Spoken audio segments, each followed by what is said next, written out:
कन्दर्पदर्पघ्नमीशं कालकण्ठं महेशं महाव्योमकेशं कुन्दाभदन्तं सुरेशं कोटिसूर्यप्रकाशं भजे मार्गबन्धुं शम्भो महादेव देवा।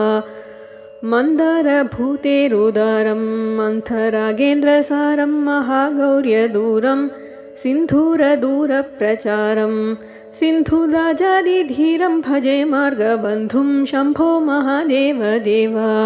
अप्पय्य यज्वेन्द्रगीतं स्तोत्रं राजन् पठेद्यस्तु भक्त्या प्रयाणे तस्यार्थसिद्धिं विदध्ये। मार्गमध्ये भयं च शुतोषो महेश शम्भो महादेव देवा। शिव शम्भो महादेव देवेश शम्भो शम्भो महादेव देवा। शिव शम्भो महादेव देवेश शम्भो शम्भो महादेव देवा।